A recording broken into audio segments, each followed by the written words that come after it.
I really do feel like as human beings, we spend a lot of time projecting.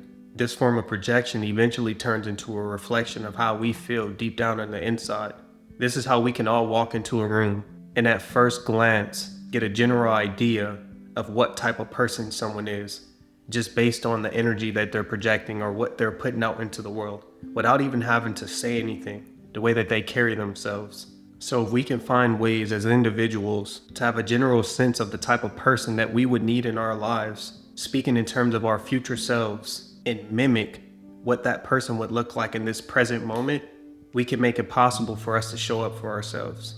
That's why I feel like it's very important for us to all become the type of person that we needed when we were hurting. Because I don't know about y'all, but there's been countless times in my life where I felt like I genuinely needed somebody to be there, and I had no one. Or I needed somebody to hear me or feel me on a different type of frequency, but they just couldn't match that. And it's not that person's fault, but it's just sometimes as human beings, we don't take the time to listen to understand. We listen to respond. And this is what makes us indifferent, because how can you truly value and understand someone on that depth if you're not picking up what they're putting down? But it's okay to not have anyone that meets you at that level, but you do have to start showing up for yourself. You have to become the person that you've always needed in your life. There's so much that you're going to be without. Life would be kind of crazy for you to just have any and everything that you've ever wanted, right? So just this concept of not having everything that you truly want puts you in a position to eventually develop wounds. And these wounds you have to heal. But if you work on healing them not only for yourself, but for the next person, then you save the next person a lot of pain. And what I mean by that is the fact that everything that I get up on here and speak to y'all about, I personally went through. You're able to second-handedly heal from my pain and trauma, from the things that I'm putting out. You don't always have to go through something firsthand to learn a lesson. You gotta understand that healing isn't just personal. It becomes a purpose when you decide to be what you never had. If you're somebody that grew up without a father figure, when you decide to mold yourself into that strong individual that you needed, it goes way deeper than just being without something. It helps you shape your new identity, and it turns you into the person that's meant to acquire the form of lifestyle that you want to live. And one thing that I always thought about life is the fact that moving on looked like walking away. And in a sense, that's true in terms of relationships. But in this aspect, specifically for this video, it looks like looking back and helping the next person. Even if that person is yourself.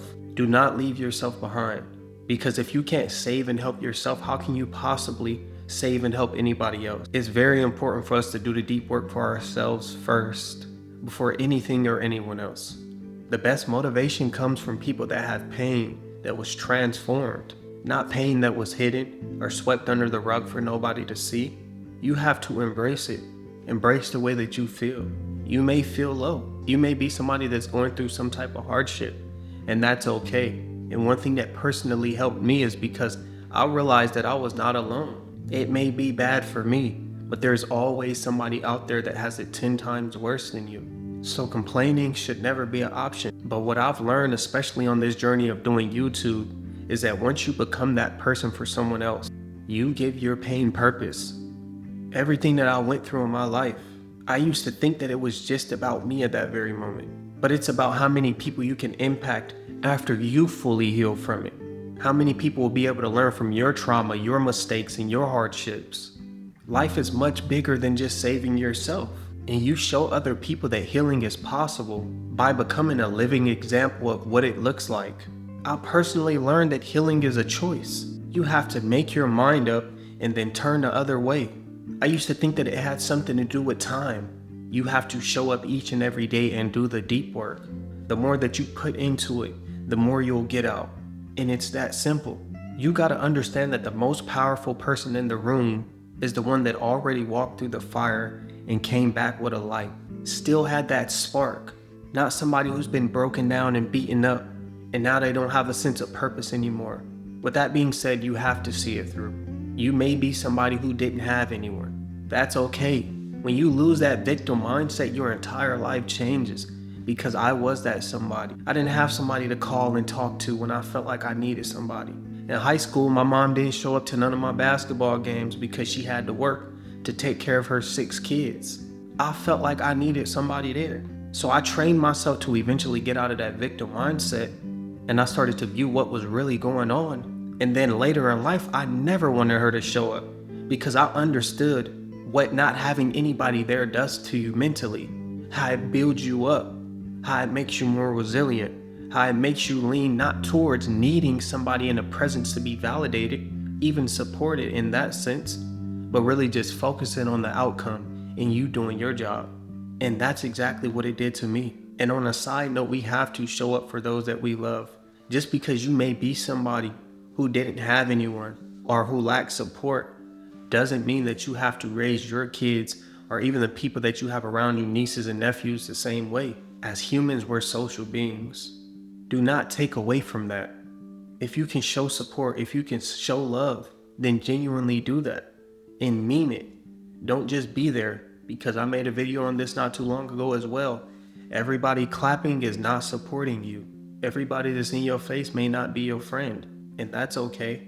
But the ones that are there, that are genuine, that are real, appreciate and thank God for it, because not everybody has that, whether it's one person or it's 15. As long as you have somebody, even if that somebody is yourself, you have something, and that's what matters. And I feel like so many people focus on what they don't have, and it takes the attention away from the things that they do have, especially in terms of people that you may have in your life. Just take a moment to think about it. If you're someone who doesn't have a mom, but you have a dad, there's somebody who doesn't have a dad, but they have a mom. There's somebody who doesn't have no parents. There's somebody that may be in foster home. And it just keeps going on and on. I used to think that I had it bad, me not being raised around my dad, until I met my closest friend, and he was in foster care. He was somebody who didn't have both parents, don't even know his parents to this day. So how can I sit and complain about what I don't have when there's always somebody out there doing worse? Develop this sense of self-love to the point where it doesn't matter what you have or don't have, you will always be content with who you are. Mold yourself into the person that doesn't need anybody, because we're all temporary at the end of the day. You know that. So you have to be able to carry on once and if you feel like you have nobody. Do not trick yourself into believing that you genuinely need people there, because you don't. And I say that because I didn't have anybody. And to this day, I can count on one hand, probably 2 fingers, how many people would genuinely be there for me if it all crashed down right now. But if you made it to the end of the video, I just want to say thank you so much. It's your boy Blue Jay Tay. Drop a like, comment, and subscribe. Now I'll see y'all on the next one. Peace.